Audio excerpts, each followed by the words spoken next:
Boa noite, caros ouvintes. A gripe está forte.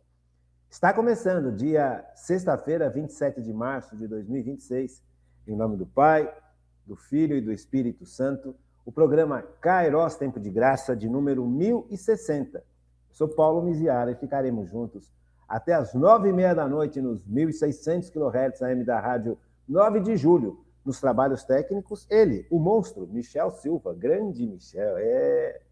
Quero agradecer demais à Paróquia Nossa Senhora do Brasil e quero agradecer a você de uma forma muito especial que está sempre conosco.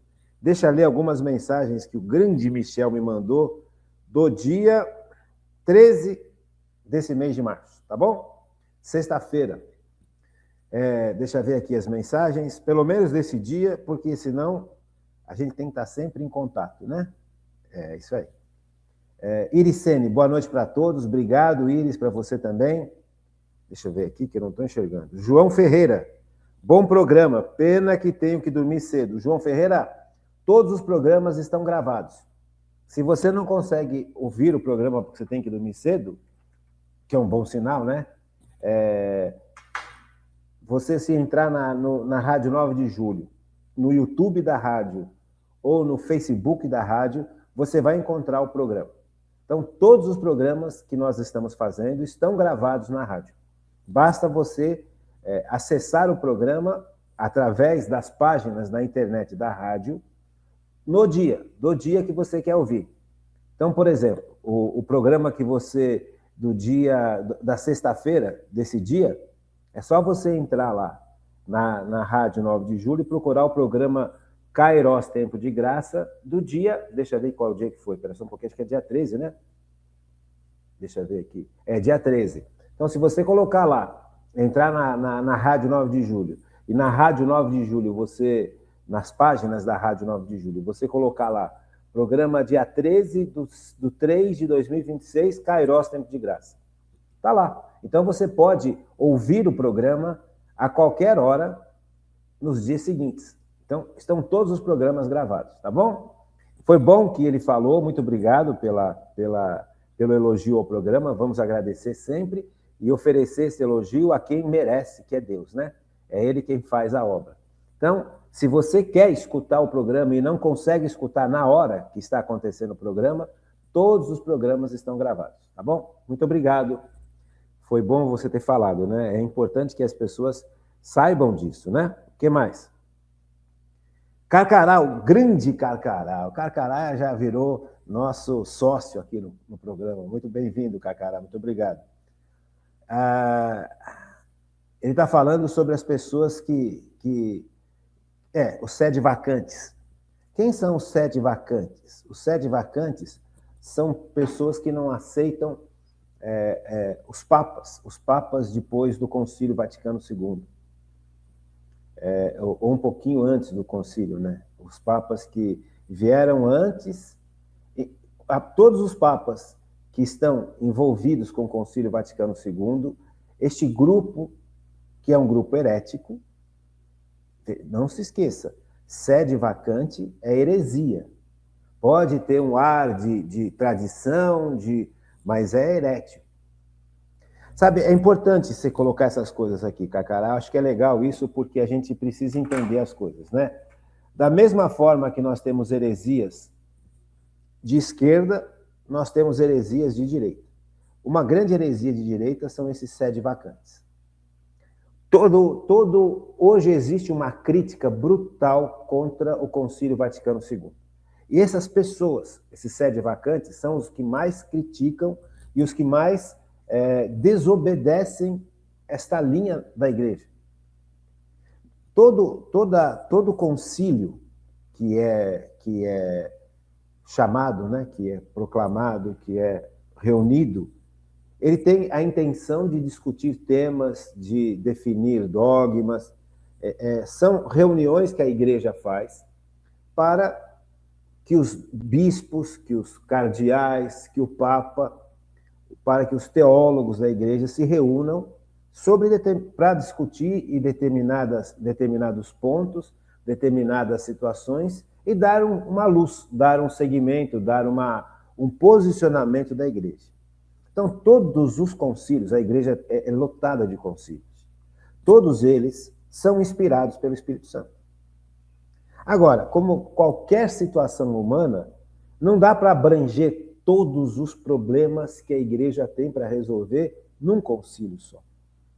Então, o Concílio Vaticano II, ele tem as suas conclusões, ele tem a sua visão de mundo na época, que não é completa. Então, tem certas situações que não foram estudadas pelo concílio e que hoje necessitam de uma posição mais adequada da igreja. Isso faz parte de todos os concílios. Nenhum concílio é perfeito. Todos os concílios têm limites, porque é o limite do tempo, é o limite das situações. Mas agora, todos os concílios são inspirados pelo Espírito Santo. O que acontece no Concílio Vaticano II, com o Concílio Vaticano II, é que um grupo de religiosos decidiram agir não sob o que o concílio determinou com os seus documentos. Um determinado grupo de religiosos começou a agir, ou continuou agindo, a partir de uma ideia do que teria acontecido no Concílio Vaticano II. A partir de um pensamento, a partir de uma visão própria deles. Que, no fundo, não é o que o Concílio Vaticano II propôs. Então, o tal do espírito do concílio se tornou algo assim, que é desculpa para tudo, e que não está de acordo com o que o Concílio Vaticano II propõe. Então, existe um tal de espírito do concílio. Agora, não é porque um grupo de religiosos usam mal o Concílio Vaticano II que o Concílio Vaticano II precisa ser destruído, precisa ser atacado desse jeito, precisa ser desprezado, como se o Concílio Vaticano II não tenha sido também ele inspirado pelo Espírito Santo. Então, essas pessoas, agora eu vou falar sobre esses sede vacantistas, eles perceberam, como um monte de gente da igreja também percebeu, que tem pessoas, tem religiosos, que usam do tal do espírito do concílio, que é um conceito que esse grupo criou para si e para exportar as suas ideias, e para colocar as suas ideias dentro da igreja, para impor as suas ideias dentro da igreja, usando como desculpa o tal do espírito do concílio. Se você for perguntar para essas pessoas o que é o espírito do concílio, cada um vai falar uma coisa. Mas o tal do espírito do concílio não faz parte do concílio. É uma visão deturpada de um grupo que usa como desculpa o tal do espírito do concílio para impor suas visões equivocadas. Compreende? Então, é complicado. Essas coisas são complicadas. Isso causa reação. E qual que é a reação? É isso, é falar, olha, espera um pouquinho. O Concílio Vaticano II, ele tem os seus documentos. E dentro desses seus documentos, os documentos são, de um modo geral, muito bonitos. Não sei se você já leu algum dos do Concílio Vaticano II que as pessoas atacam tanto. Você tem documentos dentro do concílio que são maravilhosos. Mas esses documentos, por mais maravilhosos que sejam, por mais inspirados que eles sejam, eles não conseguem abranger todos os problemas da igreja. É por isso que a igreja sempre, de tempos em tempos, conclama um concílio novo, para poder se debruçar sobre aquilo que a igreja está precisando naquele momento. Então, o Concílio Vaticano II, ele tem suas particularidades, ele tem as suas características, ele não foi um concílio dogmático, ele não foi convocado para a igreja definir um novo dogma, como a maior parte de todos os outros concílios, ou para defender a igreja de uma heresia. Então, o Concílio Vaticano II, ele tem uma outra postura, uma postura mais pastoral. Veja, então, é uma opção da igreja, gente. E pessoas muito sérias trabalharam nesse concílio. Não foram só pessoas que tinham má intenção. Pessoas muito sérias, pessoas muito comprometidas, mas tudo isso tem limite. Por isso que a igreja, de tempos em tempos, conclama um novo concílio, para que aquilo que não foi trabalhado no concílio anterior possa ser agora trabalhado. Aquele problema que não foi levantado no concílio anterior possa agora ser levantado e a igreja se debruça sobre ele. Então, existe essa realidade, e o Concílio Vaticano II, ele não é mau. Ele não é a obra do demônio dentro da igreja. Então, a gente precisa ter uma visão mais católica das coisas. Por isso que eu fico muito preocupado com grupos. As pessoas que entram na igreja, elas precisam entender que elas são católicas. Ah, eu sou tradicional. Ah, eu sou teologia de libertação. Ah, eu sou renovação carismática. Não, eu sou focolares. Não, eu sou católico. O católico, ele tem... O catolicismo, ele não é uma democracia. O catolicismo é uma hierarquia estabelecida por Jesus. Foi Jesus quem estabeleceu a hierarquia na Igreja Católica. Pedro, tu és pedra, e sobre ti erguerei a minha igreja. Então, existe aqui uma hierarquia. Existe Pedro e existem os outros discípulos. Os outros discípulos também receberam de Jesus poder. Também receberam de Jesus autoridade. Mas Jesus deu autoridade, uma autoridade maior a Pedro. Então, Jesus estabelece a igreja dentro de uma hierarquia. Ele não estabeleceu a igreja numa democracia. Você compreende? Aqui há algo hierárquico, é uma realidade hierárquica. E hoje, a hierarquia, por causa das filosofias modernas e pós-modernas, que tomaram conta do pensamento do Ocidente, odeiam qualquer tipo de hierarquia, qualquer tipo de autoridade.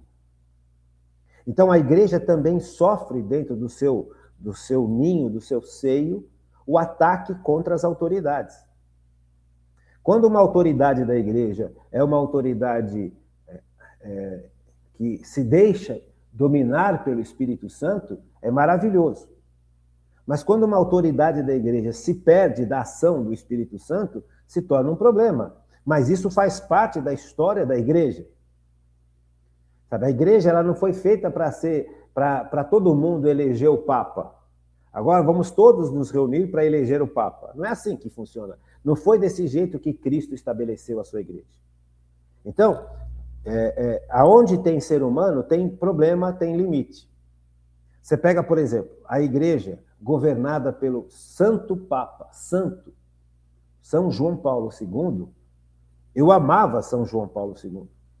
Eu vivi, a maior parte da minha vida, eu vivi São João Paulo II.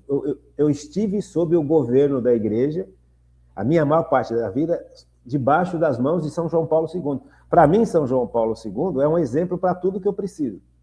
Para outras pessoas, não.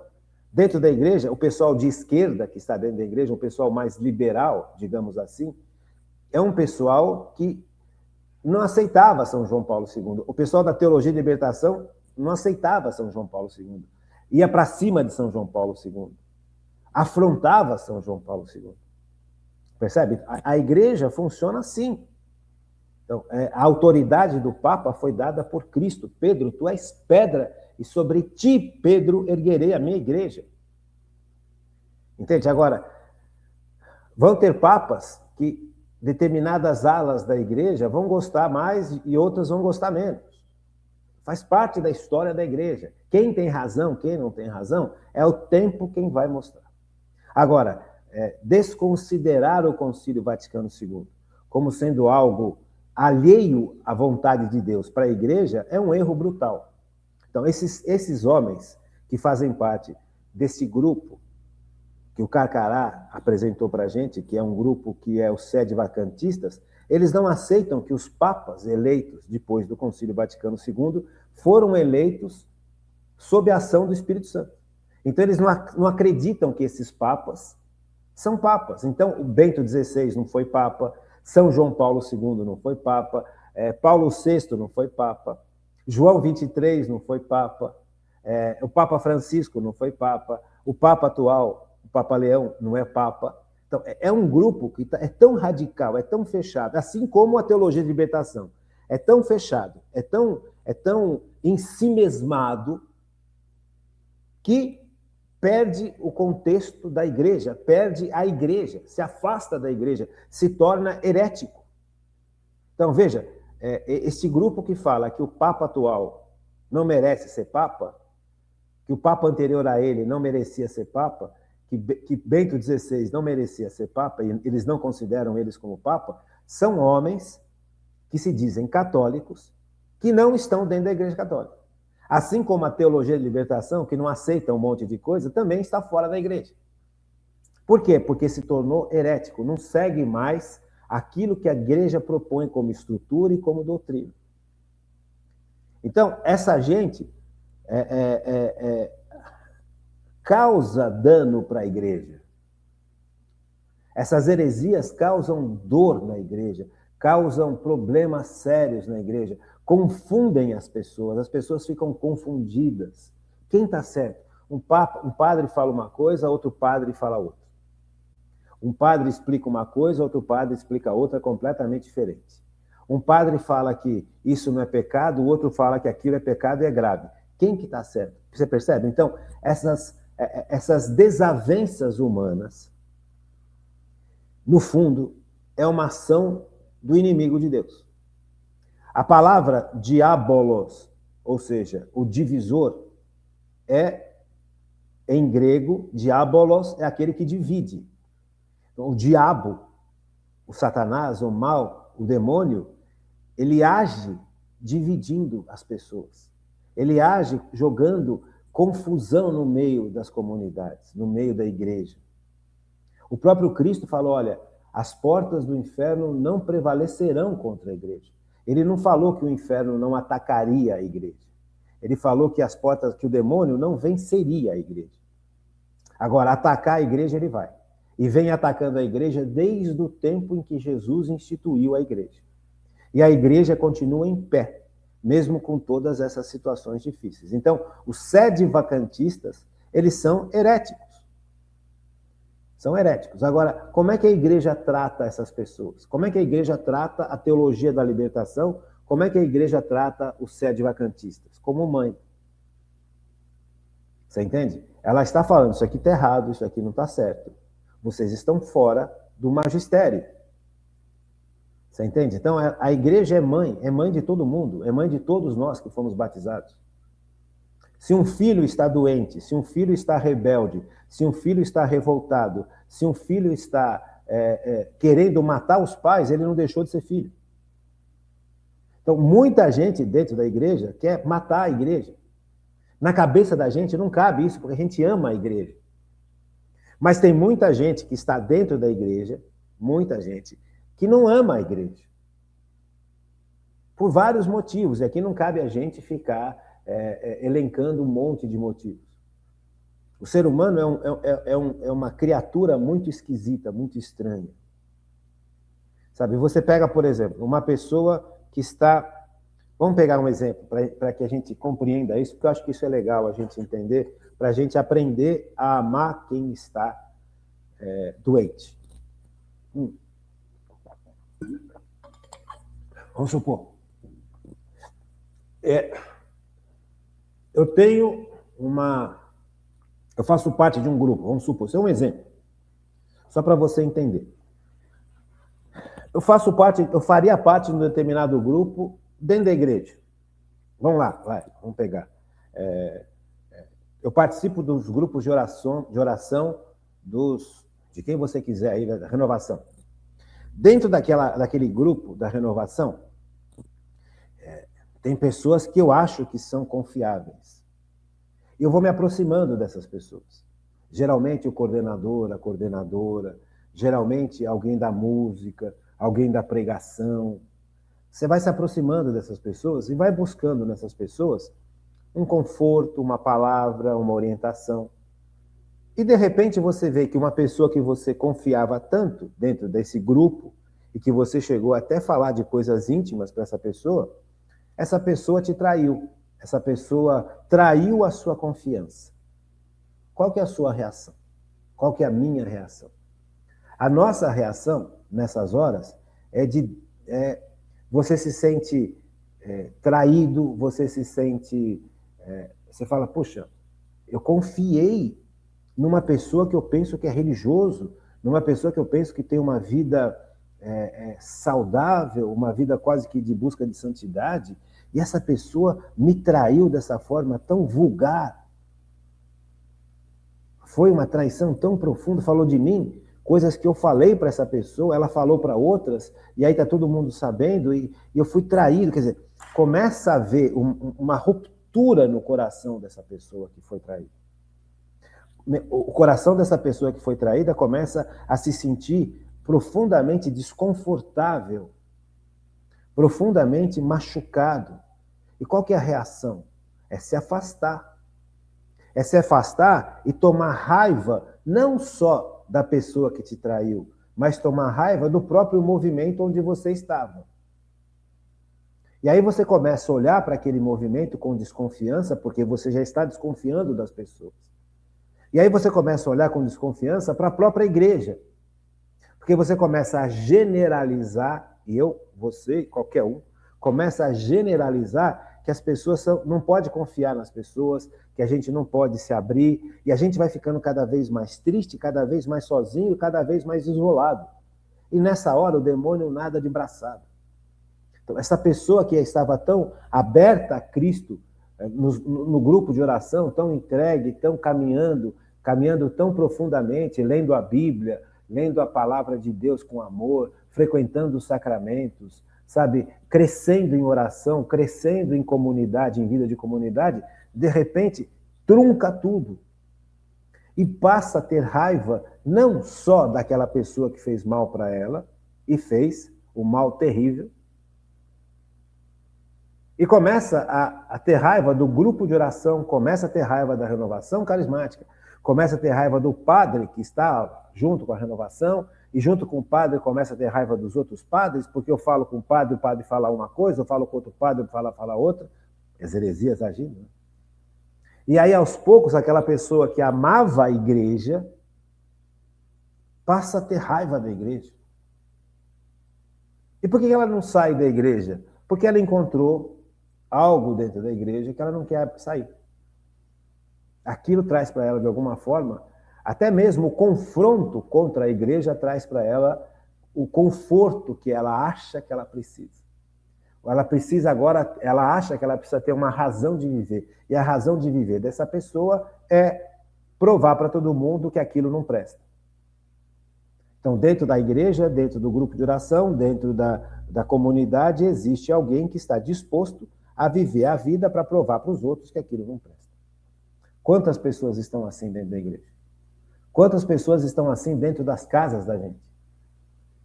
Porque se sentiram traídos, porque se sentiram magoados, porque se sentiram... Então, veja, imagina se essa pessoa, tão machucada por dentro, tão revoltada com tudo e com todos, é um grande teólogo, é um profundo conhecedor, é um doutor da igreja, como quem diz, é uma pessoa que conhece tão profundamente as coisas, essa pessoa agora tão bem preparada para poder fazer com que a igreja se espalhe pelo mundo, agora ela está com toda essa preparação filosófica, teológica, humanística, toda a preparação histórica, uma pessoa que é um grande mestre, morrendo de ódio dentro de si. O que essa pessoa vai fazer? Então, você percebe? As coisas não são tão fáceis assim, gente. O ser humano, ele é muito delicado, o ser humano. O ser humano, ele é muito machucado. Nós todos carregamos grandes problemas interiores, grandes machucaduras, que precisam ser curadas, que precisam ser tratadas. E é justamente na igreja que a gente vai tratar isso. E quando a gente sofre uma decepção imensa com alguém da igreja, a gente, ao invés de olhar isso por um prisma maduro, qual que é o prisma maduro? Nós somos pecadores, nós somos frágeis. Sem Deus nós fazemos coisas horríveis. E não é porque a pessoa está dentro da igreja que ela se tornou um super-homem ou uma super-mulher, uma mulher maravilha. Dentro da igreja, todos nós estamos e somos extremamente frágeis. Qualquer coisa abala a nossa confiança, qualquer coisa abala a nossa entrega a Deus. A gente se sente facilmente traído por grandes traições ou por pequenas traições. Como se isso fosse impossível de acontecer. Veja, isso é uma visão imatura do ser humano. Então nós precisamos crescer como seres humanos em todos os sentidos. Por isso a importância de estudar. Não é porque aquele padre padre é fantástico, você já viu aquele padre ensinando? É maravilhoso. Você já foi na missa daquele padre? Que missa incrível. Agora vai conviver com o padre para você ver. Esse padre que é maravilhoso. Quando ensina, quando fala, quando prega, quando faz um sermão bonito. Vai viver com o padre, vai conviver. Aí você vai vendo que aquele padre tão fantástico, tão legal, tão bacana, no dia a dia é cheio de falhas. E algumas dessas falhas vão nos afetar. Assim como eu também sou cheio de falhas. E algumas das minhas falhas vão afetar as pessoas que estão ao meu redor. Então não existe a perfeição neste mundo. Porque este mundo está machucado pelo pecado. Por isso que Jesus age. Por isso que Jesus se fez homem. Se Jesus não se fizesse homem, o homem não teria solução. A fragilidade do ser humano depois do pecado original é tão grande, o desajuste, ele trouxe tantos problemas para o ser humano, que se Deus não se fizesse homem para consertar o que foi desajustado pelo pecado, nós não teríamos salvação. Porque a salvação, a cura quem traz é Cristo. Esta cura Cristo vai realizando na medida em que a gente se abre à cura. Mas quantas e quantas vezes nós, que temos grandes problemas interiores, não temos coragem de oferecer para Deus, de apresentar para Deus aquele problema de tão doloroso que é. Enquanto a gente não abre esse problema para Cristo, enquanto a gente não entrega nas mãos de Cristo os grandes erros que estão dentro de nós, os grandes vazios, os grandes traumas, Cristo, como que ele vai agir? Gente, onipotência, Deus pode tudo, não significa que Deus é caprichoso. Deus, ele fez a humanidade livre.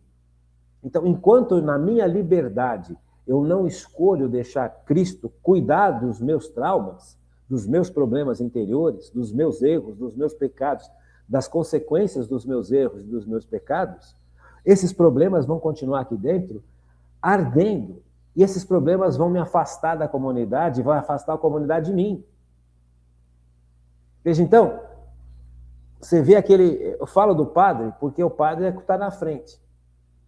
Na renovação carismática, isso ficou muito claro para muita gente. Porque muita gente na renovação, quando começou, logo começou a trabalhar. Voltou para Deus, do mundo, carregando um monte de trauma, carregando um monte de problema, carregando um monte de situação errada dentro de si, uma falta de conhecimento brutal do catecismo da Igreja Católica, conhece um pouquinho da palavra de Deus e acha que sabe tudo. Então, veja, então são pessoas que tomaram liderança de muitas áreas dentro da atuação leiga na igreja. Então se tornam referências. Mas será que essas pessoas que se tornaram referências, elas estão curadas interiormente, de forma razoável, para exercer a liderança que eles estão exercendo? Ou a liderança que elas estão exercendo? Ou a liderança que nós estamos exercendo?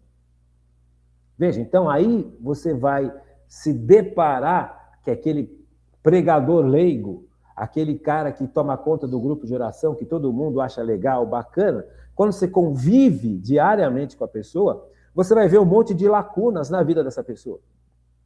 Não necessariamente pecados, mas você vai ver lacunas. E você vai ver pecados também.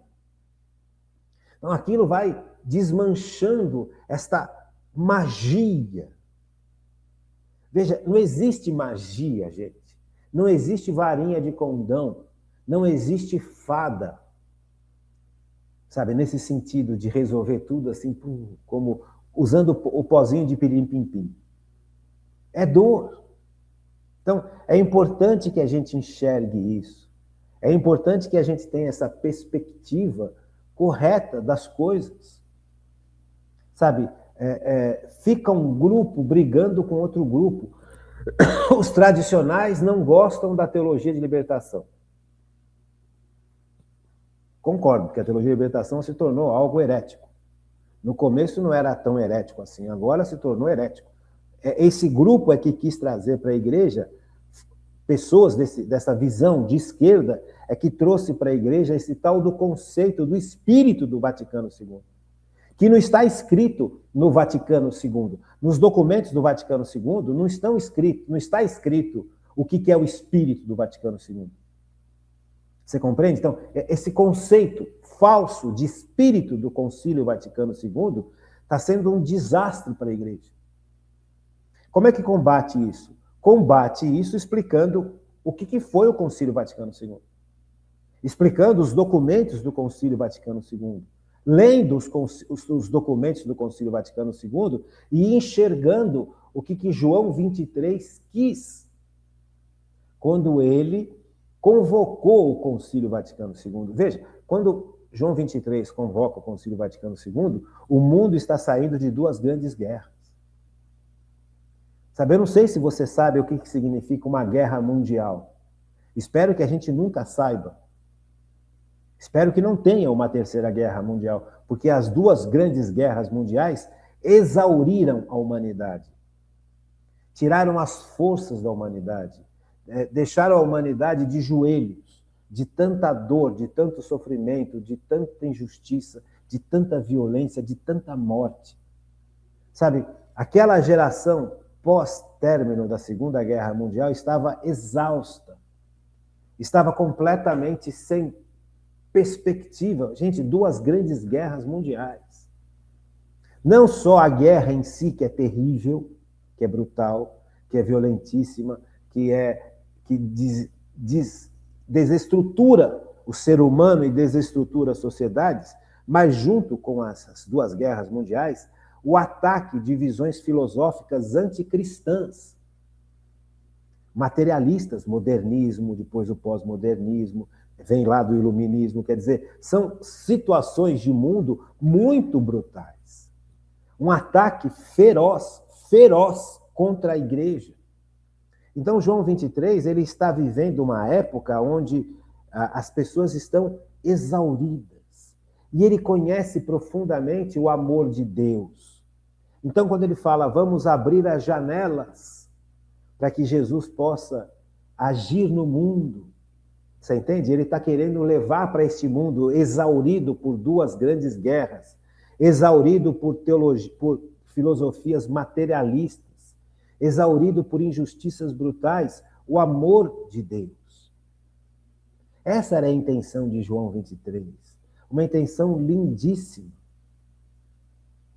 Sabe, João 23, quando ele era, antes dele ser papa, ele andando para onde o Vaticano mandava, porque ele fazia parte dos trabalhos do Vaticano, e nas cidades em que ele estava, ele representava o Vaticano naquelas cidades.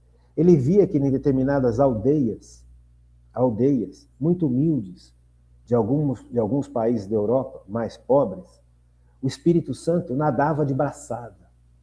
O Espírito Santo fazia com que as pessoas tivessem uma visão muito mais profunda de Cristo, uma visão muito mais amorosa da Eucaristia, uma visão muito mais saudável da Virgem Maria. O Espírito Santo fazia com que aquelas pessoas pudessem falar de Jesus de forma maravilhosa. Então, esse homem, vendo tudo isso e olhando depois, quando o Papa, a situação do mundo, ele propõe justamente isso, que a igreja abrisse as portas. Mas grupos dentro da igreja, movidos por tremendas raivas, tremendos ódios, usaram isso de outras formas. Aproveitaram para jogar dentro da igreja uma visão que não está de acordo com a doutrina da igreja. E impuseram isso em muitos lugares. Então, como é que a gente combate essas realidades? Não é falando que esse Papa não é Papa. Não é falando que Bento XVI não foi Papa. Isso não existe. Você percebe? Isso não é o combate que a gente tem que fazer. O combate que tem que ser feito é contra o mal que agiu. Cristo falou, olha, no mundo tereis aflições. Eu venci o mundo. Cristo falou para Pedro, Pedro, tu és pedra, sobre ti erguerei minha igreja, as portas do inferno não prevalecerão. Ou seja, ataques do inferno dentro da igreja, nós vamos ver até o último dia da existência desse mundo. Mas como é que a gente afronta esses ataques? Primeiro, percebendo que por trás desses grandes ataques, dessas grandes heresias, desses grandes erros, está a mão do mal. Você percebe? A primeira coisa que a gente tem que fazer como igreja para combater o mal dentro da igreja é acabar com o ódio. Aquele grupo não pode ter ódio do outro grupo. É isso que o demônio quer. Ele quer que o pessoal mais tradicional tenha ódio da teologia de libertação, das pessoas da teologia de libertação. E ele quer que as pessoas da teologia de libertação tenham ódio dos tradicionais. E é o que está acontecendo. Ninguém para escutar. Veja, uma coisa é a heresia, outra coisa são as pessoas. Se você para escutar, eu sou mais tradicional. Se eu paro para escutar, por exemplo, alguém que está militando na teologia de libertação, que eu sei que é herética, mas essa pessoa, este ser humano, este homem ou essa mulher, ele tem o seu motivo. Se ele for uma pessoa de boa intenção, ele tem o seu motivo. Ele está diante de alguma injustiça, ou ele viveu alguma grande injustiça, ou ele participou de grupos que sofreram grandes injustiças, e que ao escutarem aquilo que a heresia propõe, que parece ser uma saída ao grande problema, e não é, esse é o grande problema da heresia, aquela pessoa aderiu a isso de corpo e alma, porque aquela pessoa encontrou neste erro algo que caía bem na perspectiva dela. Então essa pessoa se torna um baluarte deste grupo. E esquece a própria igreja. Isso em qualquer grupo. Não estou falando que todos os grupos são heréticos. Eu estou falando que a teologia de libertação se tornou herética em muitos pontos e tem documentos da igreja que falam isso. Tem papas que falam isso. Não sou eu. Agora, quando você escuta alguém bem intencionado, porque por trás também tem interesses terríveis para destruir a igreja, mas quando você pega uma pessoa que ouviu aquilo, pensou que aquilo fosse verdade, aceitou aquilo como sistema de vida e aceitou aquilo como cristianismo, que não é. Se você conversar com essa pessoa, ouvir essa pessoa, você vai entender muita coisa dessa pessoa. E é isso que essas divisões não permitem que aconteça. Porque quando você começa a entender o que essa pessoa sente, o que essa pessoa passou, o que essa pessoa sofreu, o grupo dessa pessoa sofreu, a perspectiva dessas pessoas, quando você começa a escutar, você vai perceber que por trás das pessoas de boa intenção, porque tem pessoas que estão usando as heresias justamente para destruir a igreja. Essa pessoa não tem que ser ouvida, essa pessoa tem que receber aquilo que a igreja propõe para ela. Quem tem que agir aí são os bispos, não somos nós. Agora, a questão é o seguinte, quando você escuta alguém do outro grupo com o coração aberto e sabendo o que é a sã doutrina, porque senão você vai ser levado, se você não souber o que é a sã doutrina, você vai ser levado facinho. Mas quando você escuta essa pessoa e percebe que essa pessoa tem boa intenção, que essa pessoa tem bom desejo, essa pessoa deseja o bem, ela só está equivocada na maneira, na forma. E para ela sair dessa situação equivocada é muito difícil, porque ela jogou a vida inteira dela em cima disso. Todas as forças delas estão jogadas em cima dessa heresia, que na cabeça dela não é heresia. É isso que a gente precisa aprender, a conviver com o outro, mais firmes na doutrina. É isso que o demônio não quer. O demônio quer que cada grupo fique encastelado no seu grupo, odiando tudo e todos que não for o seu grupo. Então, a teologia de libertação despreza a renovação carismática. Despreza.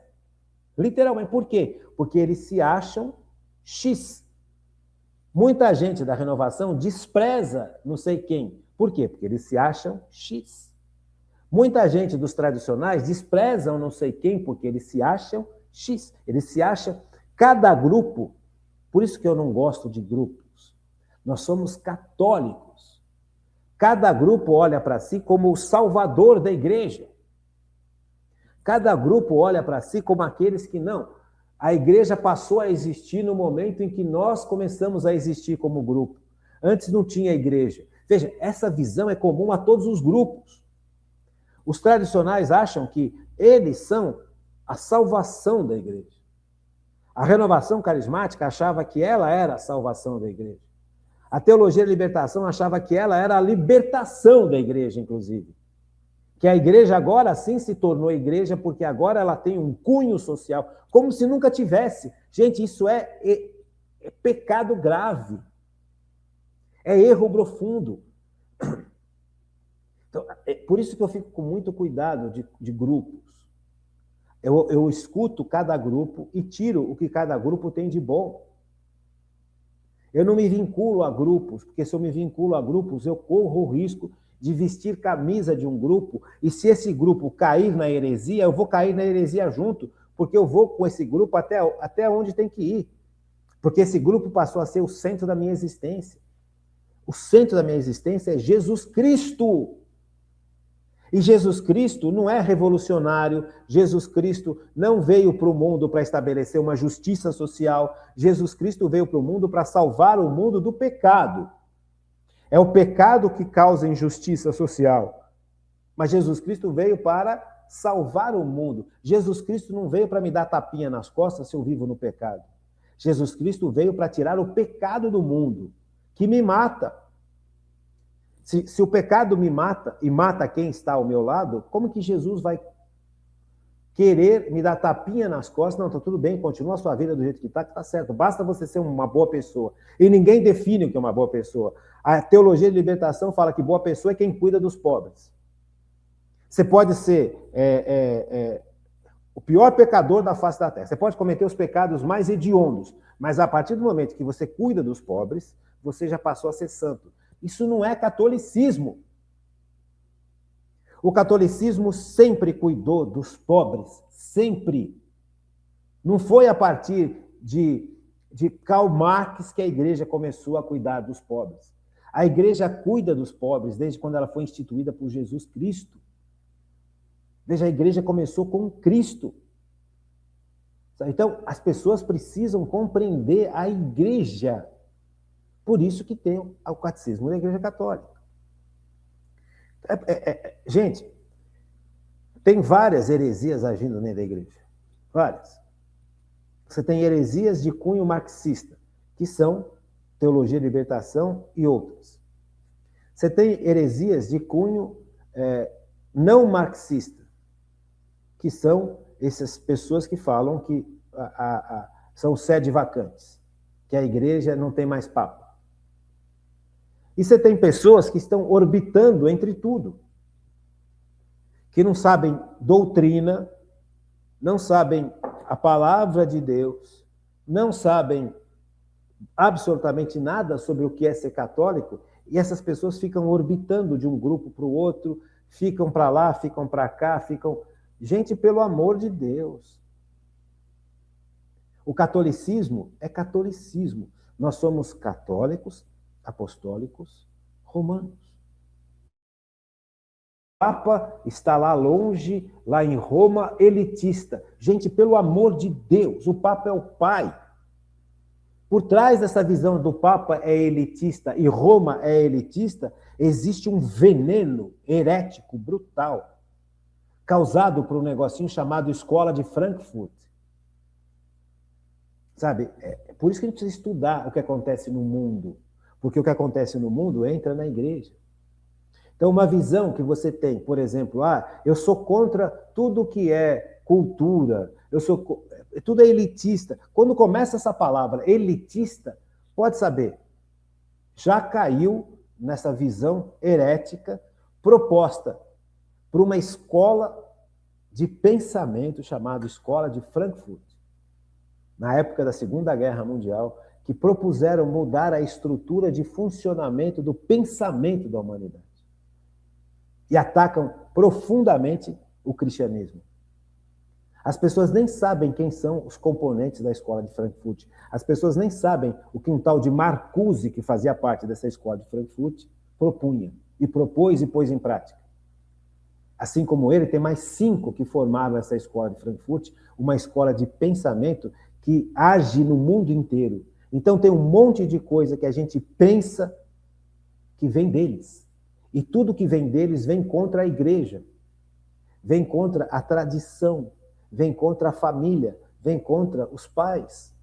Porque a ideia é justamente essa, isolar o ser humano, tirar o ser humano da perspectiva católica, cristã, e jogar o ser humano numa outra perspectiva.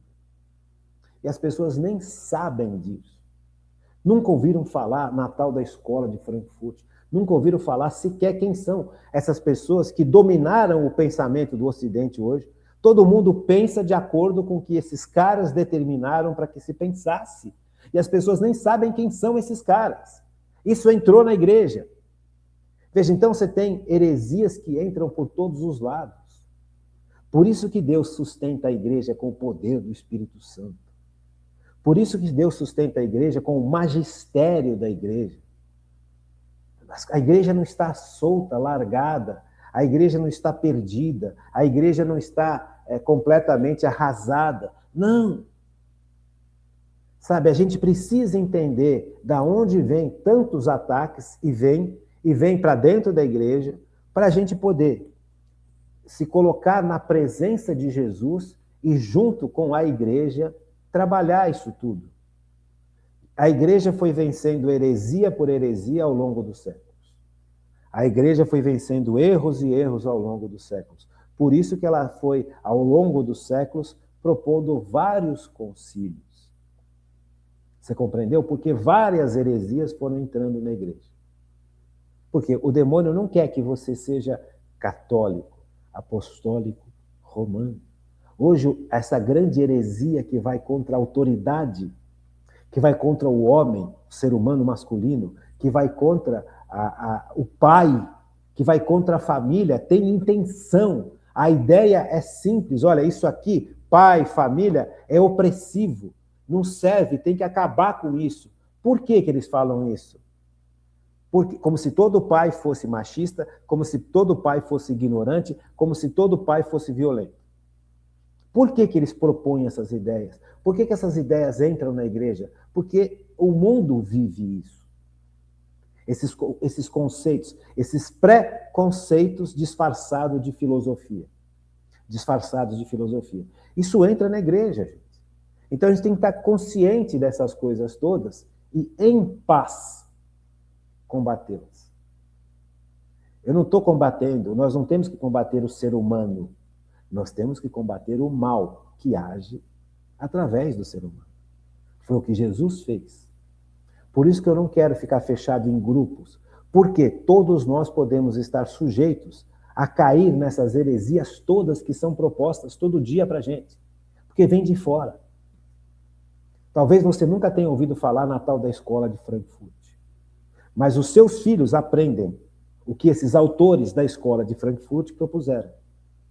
Se o seu filho está fazendo uma faculdade, pode ter certeza que tudo o que ele está aprendendo na faculdade é baseado nisso, no que esses autores da escola de Frankfurt propuseram para substituir a civilização cristã por uma outra civilização.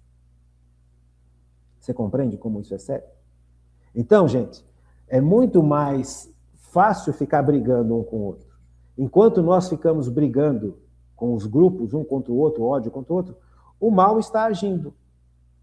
Então, o que eu tenho que fazer? Eu tenho que, em primeiro lugar, saber que eu sou católico. Segundo lugar, conhecer a sã doutrina. A sã doutrina é importantíssima, porque ela é a base para me garantir que eu estou no correto, na verdade. É a partir da sã doutrina que a gente enxerga, isso aqui está errado. Por quê? Porque a gente tem algo que nos garante o que é certo. Por que o povo de Israel, quando saiu do deserto, a primeira coisa que Deus fez depois de ter libertado o povo de Israel do deserto, já caminhando no deserto, foi ter dado os 10 mandamentos através de Moisés. Porque aquele povo de Israel estava acostumado a ser escravo no Egito. Mas o povo de Israel não foi criado por Deus para ser escravo no Egito. Ele foi criado para evangelizar o tempo deles, o mundo deles, a época deles. E a partir do povo de Israel vir o Messias. Você entende? Quando a gente escuta, olha, você vê, eu tenho muitos amigos judeus, e gosto muito deles, amigos e amigas, eles falam assim, Jesus é judeu. Eu falei, pera um pouquinho. Israel existe por causa de Jesus. O judaísmo existe por causa de Jesus. Você entende? Não é como quem diz, ó, Jesus é um dos nossos. Ele é mais um. Não. Israel existe por causa de Jesus, porque Deus queria que o filho dele nascesse de um povo. E o povo de Israel. Por isso ele criou um povo, para que o filho dele pudesse nascer. Você compreende? Então, Jesus é o centro da nossa existência. É ele que define para a gente o que é certo e o que é errado. Então, aquele povo de Israel estava no deserto e eles não sabiam mais o que era certo e o que era errado. Então, a primeira coisa que Deus deu para eles foram os 10 mandamentos. Agora eles podiam enxergar o que é certo. Tá certo que eles não conseguiam viver os 10 mandamentos porque o Espírito Santo não tinha sido dado para eles ainda, para agir dentro deles. Jesus não tinha vindo ao mundo para salvar a humanidade. Você percebe? Mas agora, aquele povo já sabia o que era certo. Já sabia o que era errado. Então é isso, quando a gente pega a doutrina da Igreja Católica, é a base que Deus está nos dando para a gente saber o que está certo e o que está errado nos dias de hoje. E o que estiver errado deve ser trabalhado, combatido, combater o bom combate, combatido para acertar o que está errado. Mesmo que isso dure gerações de combate. Mas não é destruir o ser humano. É o contrário. É deixar que o Espírito Santo convença quem está errado. E por isso que demora pra caramba. Porque quem vai fazer a obra de convencimento de quem está na heresia ou no erro, no fundo, é Deus. Ele chama a gente, por puro amor, para que a gente colabore, para que as pessoas possam realmente... Espera um pouquinho, tem alguma coisa aqui. A gente é chamado para acender uma luzinha no coração de alguém que está errado, vivendo de forma errada. Nós não somos chamados para passar o trator em cima. Acontece que quando a gente... Hoje, do jeito que as coisas estão, as pessoas perderam essa perspectiva de amor ao próximo. E passaram a agir como inimigos, como adversários. Então, a Opus Dei e a Teologia da Libertação, a renovação carismática e os modernistas, e não sei, você percebe? Grupos. Então, esse grupo aqui, infelizmente, se acha perfeito. Nenhum de nós está perfeito. Nenhum de nós está santo. E todos nós carregamos problemas imensos dentro da gente. E por que a gente não deixa Jesus curar? Porque ele está preocupado com um monte de outras coisas, inclusive dentro da igreja. Então, gente, pacificar os corações. Não é aceitar o erro. Pacificar não é aceitar o erro, isso é omissão. Se um padre está falando coisa errada, está falando coisa errada, precisa ser corrigido.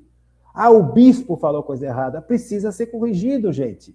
Eles não são super-homens, como eles também não são intocáveis. Aquele leigo falou coisa errada, precisa ser corrigido. Não aceita a correção, então não pode falar em nome da igreja. Simples. Para você falar em nome da igreja, você tem que falar o que a igreja propõe. Não o que eu acho, o que eu penso, o que eu sinto, o que eu espero. Não sou eu o centro do mundo. Gente, é isso que nós precisamos entender. E o problema de grupo, viver em grupo, viver fechado em grupos, se torna fácil a gente achar que eu sou o centro do mundo, que o meu grupo é o centro do mundo. E não é. Nenhum de nós carrega em si tudo o que é necessário para a perfeição. Só Deus é que dá isso para a gente. Dentro de mim tem um monte de coisa que precisa ser curada. Como é que eu posso ser paladino da justiça se dentro de mim tem muitas injustiças? Isso é uma hipocrisia tremenda. Então, eu tenho muito cuidado com quem levanta bandeiras, e essas bandeiras são apresentadas como a minha missão. Opa, peraí. Primeiro vamos deixar Cristo curar as nossas injustiças. Todos nós temos, sem exceção. Não é porque você trabalha naquele grupo, não é porque você canta não sei aonde, não é porque você cuida do pobre, que você não está carregado de problemas e de erros e de pecados. Eu tenho muito cuidado com quem traz bandeiras. Sabe? Bandeiras, sabe? Tipo assim, olha, nós vamos acabar com as injustiças. Não vamos acabar com as injustiças. Nós vamos minimizar, no máximo, as injustiças. Porque as injustiças vêm do pecado. E nós não vamos deixar de pecar até o último dia em que nós estivermos nessa terra. Então não tem como acabar com as injustiças. Muito cuidado com quem proclama que veio para acabar com as injustiças. Essa pessoa já está causando uma injustiça. Porque ela está indo contra o que Deus ensinou. Porque nós somos pecadores. É o pecado que causa a injustiça. É o pecado que leva o ser humano a ficar fechado em si mesmo. No comecinho do programa, o exemplo daquela pessoa que se machucou com alguém porque foi traído dentro da igreja.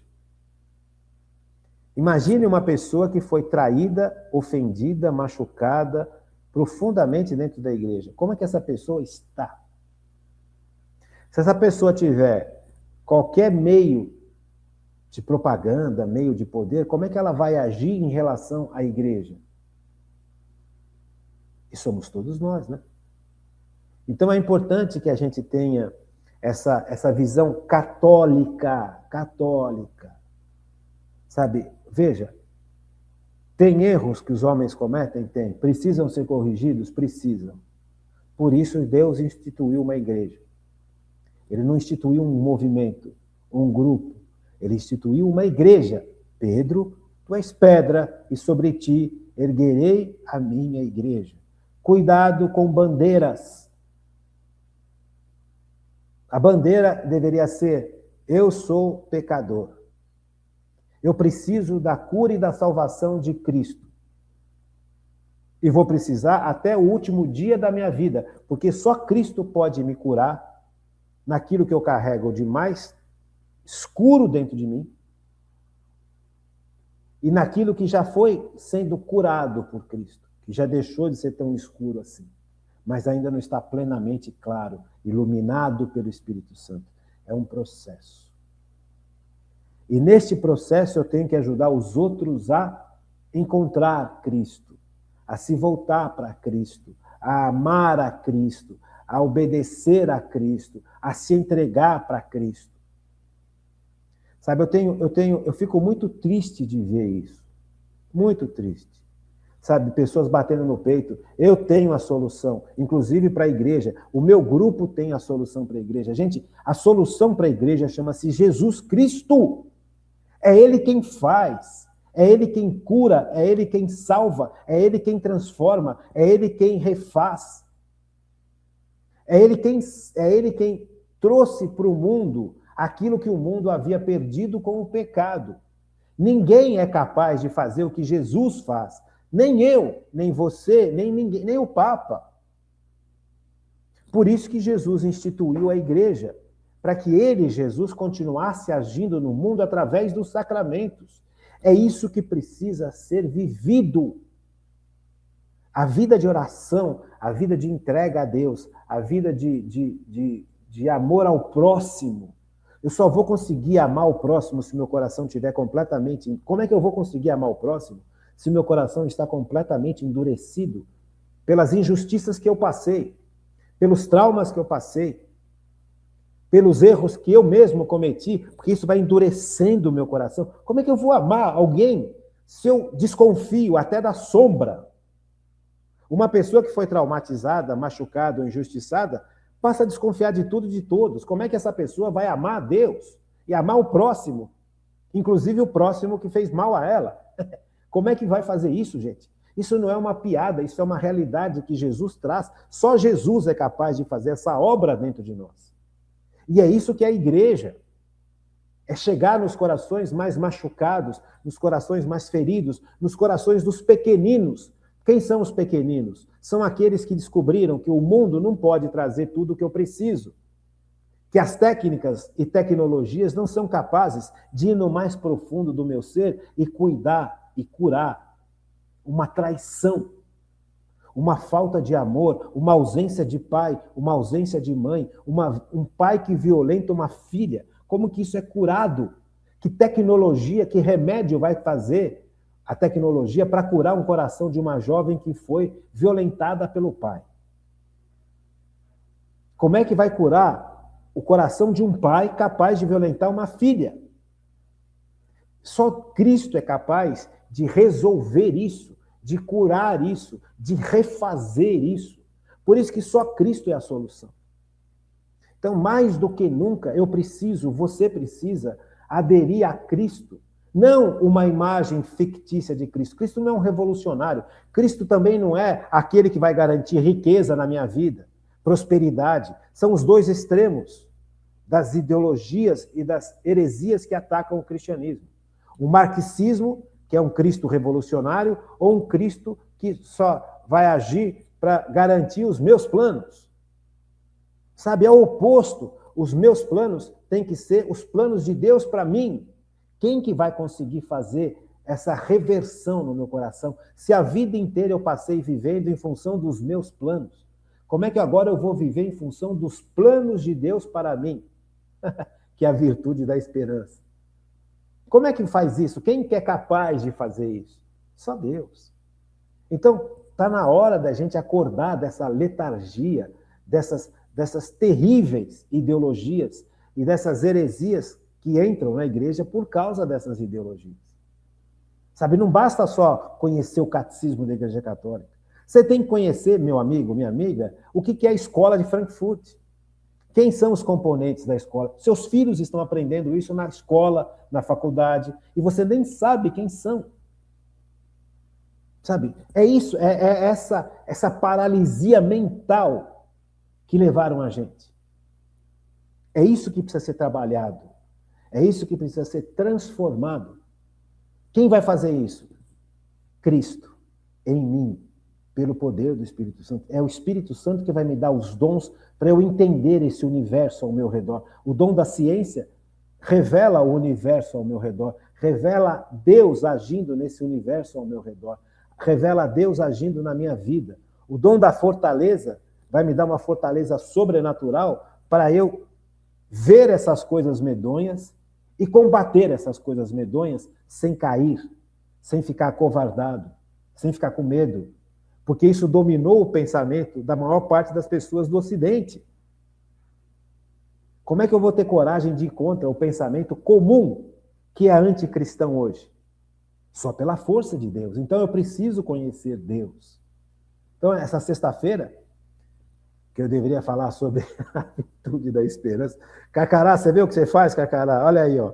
Deixa eu falar, deixa dar boas-vindas para as pessoas que faltaram. Pedro Roselém, boa noite. Paulo, eu não sou mestre, Pedro, por favor. José Roosevelt Martos, boa noite, doutor Antônio Miziara. Cícera Cardoso, boa noite, que o Senhor Deus nos abençoe e ilumine. Angelina Lima, boa noite, doutor Paulo, um final de semana abençoado para todos. Marlene dos Reis, gratidão sempre. Então, as próximas mensagens eu vejo segunda-feira. Então, gente, que você, nesse final de semana, se coloque nas mãos de Deus. E se entregue a Cristo. Sabe, eu pertenço a Cristo, eu não pertenço a grupos, eu pertenço a Cristo. Os grupos dentro da igreja têm a sua função. E ponto. Cada um olha quando está dentro da sã doutrina, quando esses grupos não são heréticos, eles têm a sua função. Um grupo está mais antenado na ação do Espírito Santo, o outro grupo está mais antenado na sã doutrina, na importância da sã doutrina, o outro grupo está mais antenado na história da igreja, que é importante, o outro grupo está mais antenado no sofrimento físico de um determinado de uma determinada faixa da população, o outro grupo está mais antenado no sofrimento psicológico de um determinado grupo. Isso tudo faz parte da igreja. A igreja age em todos os aspectos necessários para o ser humano ser santificado. Isso é ser igreja. Tá bom? Fiquem com Deus. Um bom final de semana. E até segunda-feira, se Deus quiser.